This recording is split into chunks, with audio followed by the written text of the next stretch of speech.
Why can't Greece, Spain, and Lithuania beat us in basketball? We got better players. We always blame the coach. And you know why we blame the coach? Because if you say to yourself, it's all the coach, and you're a soccer fan, yeah, we just make that one move, we can beat anybody. But if you have to really self-examine and say it's the culture, the infrastructure, and the players, and you're a soccer fan, and for 30 years, people have been making fun of you for being a soccer fan, that's painful. That's less hopeful. We love to blame the coach. You watched that game last night. I watched that match last night.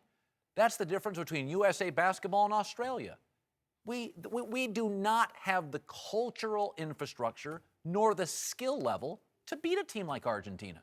Well, I certainly agree with you there, and that was completely evident. I think one of the things we need, and I heard you talk about this on the radio this morning, we need to tell U.S. soccer players, coaches, and fans the truth. Yes. We are not there. We're not investing properly in the right group of people. Look, soccer came from Britain and England, and it was a poor man's sport. Yes. And if we don't bring this game to our poor communities and get them invested in the game, culture is driven from the lower classes.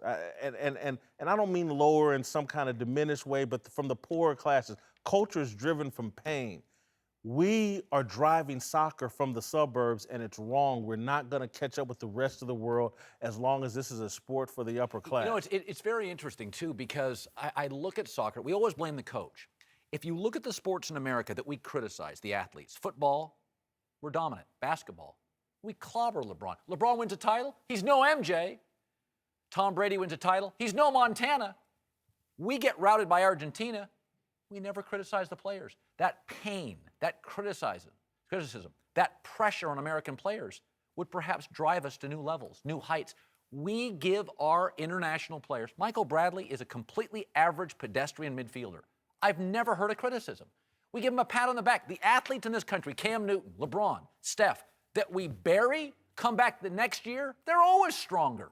If we tell these soccer people the truth, though, about, hey, look, we're not going to win it with our softest class of Americans leading the charge.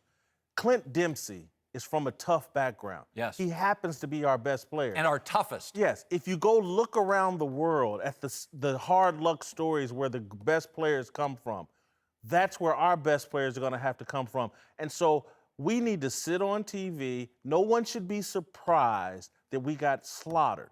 We weren't close to this team. And we had no confidence. We're the Jacksonville Jaguars. They were the New England Patriots. Can occasionally the Jacksonville Jaguars catch the Patriots sleeping and upset them? Absolutely. But on a night-in, night-out basis, 4-0 is what we're going to get served up, and we have to be honest.